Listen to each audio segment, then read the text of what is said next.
The interesting thing is, for as awful as the Democratic plans for our economy and our banking system have been since they came into power, the Republican plans tend to be worse, which goes to tell you that the financial system controls both parties. None of this political grandstanding in pro wrestling creates jobs. None of it realigns our interests, and none of us will bring it back to prosperity. There is, however, a new book out written by our next guest, Ron Suskind, called Confidence Men. It is about exactly the failure to reform the financial system we were just discussing with Martin Bashir. Perhaps because of his direct assertions on Barack Obama and his team's failure to address these issues, they are now trying to assassinate his character. In it, Suskind says the Washington world, even inside the White House, simply don't think Barack Obama is the boss. We all have our own opinions on that, but let's find out what the author is arguing. What you say, and you were saying to me as you were listening to me talking to Martin Bashir about the markets today, that you wrote 500 pages on what I was talking to Martin Bashir about. What do you mean? The fact of the matter is, Dylan, who's the boss?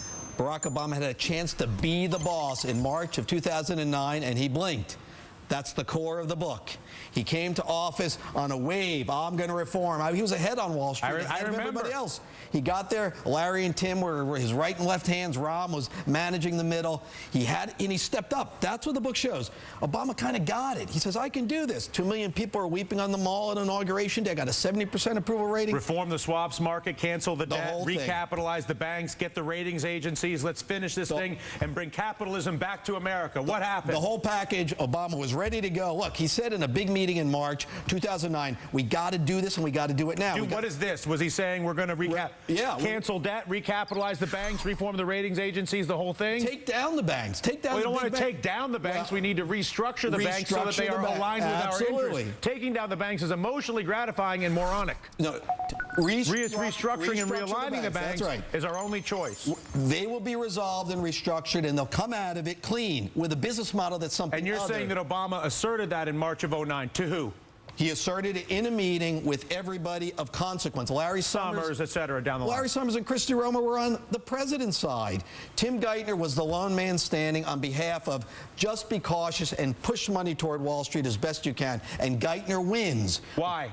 The president said, I want a plan first to resolve and reopen Citibank. Let's start with them. Once we do that right, we'll kill off fear. So it won't be a fear of another Lehman-style disaster. You'll restructure Citi, show how it can be done surgically as opposed to chaotically. Precisely. So we'll kill off Lehman fear. All right? I want a plan for this, and I want it now, so I can see how it looks. That's middle of March. That's where the meeting ends. So what happens? Geithner likes his stress test. That's his preferred thing.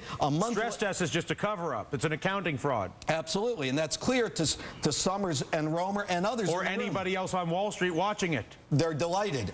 A month later in the Oval Office, they're all there except Geithner. The president says a huge month. April 2009. April 2009. He says, look, what about this? I left CNBC March 2009 coming out of this whole thing in Fast Money, expecting this president to do what you were talking about. Everybody did. What about that Citibank resolution plan where we're gonna deal with it head on? Christy Romer looks at Larry Summers. Oh, goodness, what should we say? She said, Mr. President, excuse me, there is no Citibank resolution plan. And Geithner's not at the meeting. Geithner's not at the meeting. The president says there better be. Right there, outraged. Okay. After the meeting, Rahm huddles with Larry Summers, says, I can't believe Christy said that in the meeting. Said what? That there is no plan. There's no plan. Summers says, but Rahm, she's right. After that, I talked to the president about it. I talked to Geithner about it. We went through letter and verse. The president doesn't deny any of it. He goes through exactly what he felt. Ultimately, that's So what's your argument? Well, Barack Obama at this point was overwhelmed, and he did not take control of the White House in his historical moment. And a big part of it, as the book points out, letter and verse, is he was gained by skilled senior advisors with affinities, certainly, for Wall Street. So let me ask you a couple of questions, because I'm still a little skeptical of the last few things that you said. Right. Are you saying Eric Holder runs the Justice Department?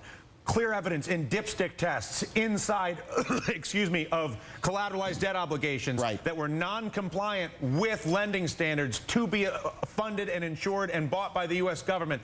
Dipstick tests that show 1 out of 5 of the bonds in that portfolio were completely non-compliant. You're saying Eric Holder was rolled by these people to not prosecute any of the fraud. The entire system was set up to preserve the existing system, period. But to that end, is that not Barack Obama's decision to do that?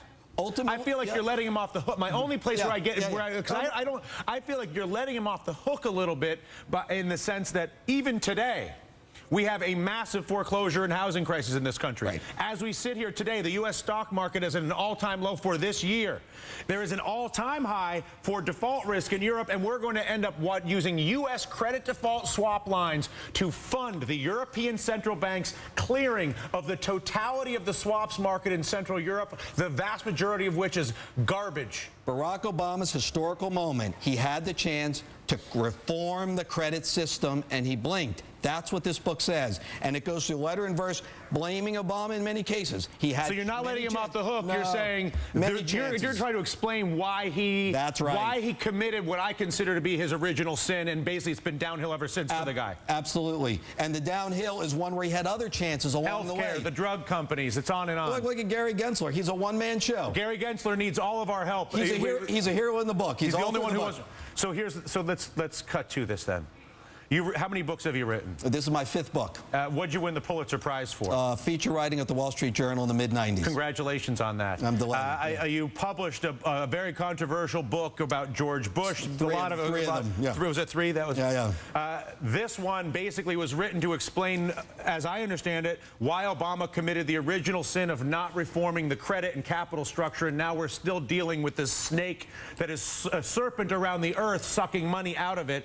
And you're saying this book explains why he did that. Why, how it happened, and what can be done going forward. And ultimately, there's no better day to look at what this book says than today. This was exactly... Swap lines are open to Europe as we speak. This was the day everybody said, please do it so we don't have another day like this.